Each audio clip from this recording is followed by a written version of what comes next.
Rais wa Jamhuri ya Muungano wa Tanzania Dr. Samia Suluhu Hassan leo Februari 24, 2025 amezindua rasmi makao makuu ya ulinzi wa taifa, hatua inayolenga kuimarisha usalama wa nchi, kuongeza ufanisi wa vyombo vya ulinzi na kuimarisha utendaji wa taasisi za kijeshi.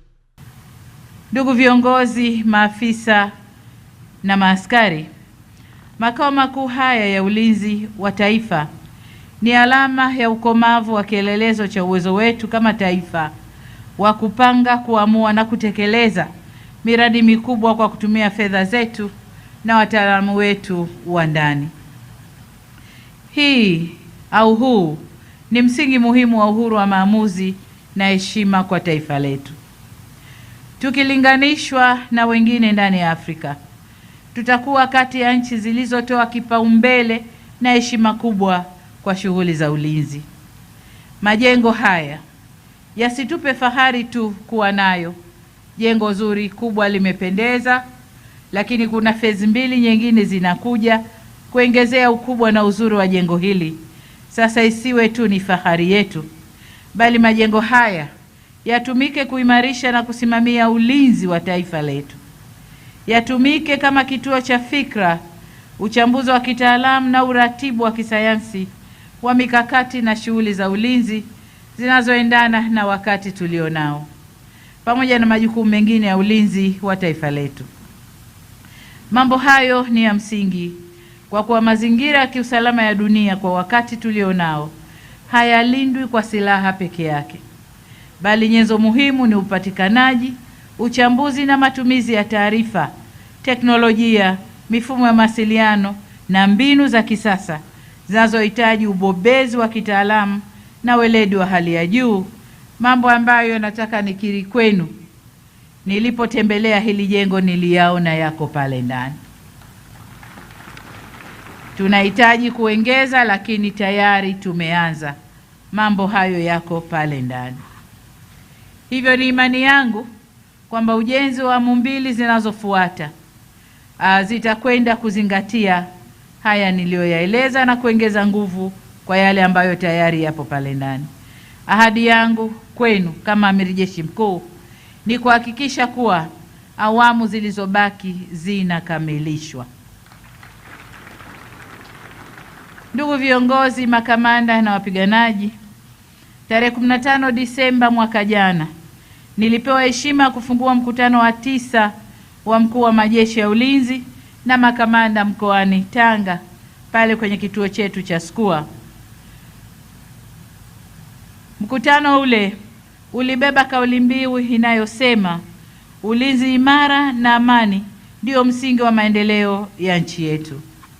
Kauli mbiu hii inatukumbusha kuwa kila hatua ya maendeleo tuliyoifikia imejengwa juu ya msingi wa utulivu, nidhamu, ulinzi thabiti kwa wananchi wetu. Jinsi taifa letu linavyokuwa kiuchumi ni kiashiria kwamba hali ya ulinzi na usalama imeendelea kuimarika. Bila uimara wa hali ya ulinzi na usalama, tusingeweza kufikia hatua tuliofikia leo. Kwani hakuna uwekezaji unaokuja bila mazingira salama, na hatuwezi kujenga ustawi wa wananchi bila amani. Kama mnavyofahamu, ni juzi tu shirika bobezi linalofanya tathmini ya ukuaji wa hali ya uchumi duniani, The Moody's, limeipa nchi yetu daraja la B1, daraja ambalo ni kiwango kizuri sana kwa mustakabali wa ukuaji wa uchumi wetu.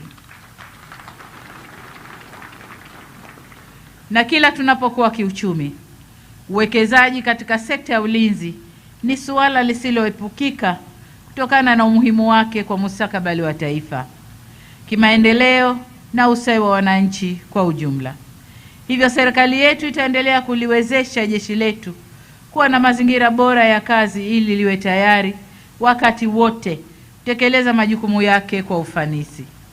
Taifa lolote duniani linalotaka kuheshimiwa halina budi kuwekeza na kujenga taasisi imara za kulinda uhuru, mipaka, rasilimali na watu wake.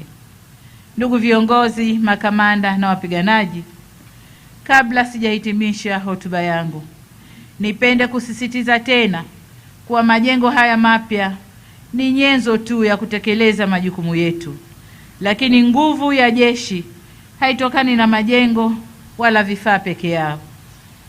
Na hapa naomba ninukuu maneno ya Baba wa Taifa Mwalimu Julius Kambarage Nyerere, ambaye aliwahi kusema, na ninanukuu, moyo kabla ya silaha, mwisho wa kunukuu.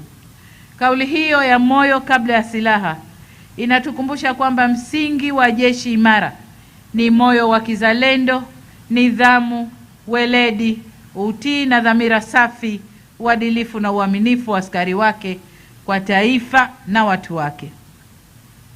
Utii kwa mamlaka ya kikatiba na uaminifu kwa taifa ndiyo silaha ya kwanza ya jeshi linaloheshimika. Hivyo ni wasihi muendelee kuishi kwa misingi ya kiapo chenu na kuepuka mienendo inayoweza kuharibu heshima ya jeshi letu. Na nimesikiliza vizuri wimbo wa jeshi hapa. Maneno yaliyomo ndani ya wimbo ule iwe ndiyo itikadi katika kazi zetu.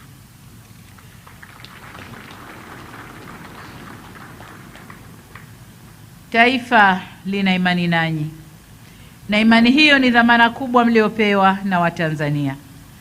Aidha, ninatoa wito kwa Watanzania wote kuendeleza wajibu wao wa kikatiba katika kulinda amani na utulivu wa nchi yetu.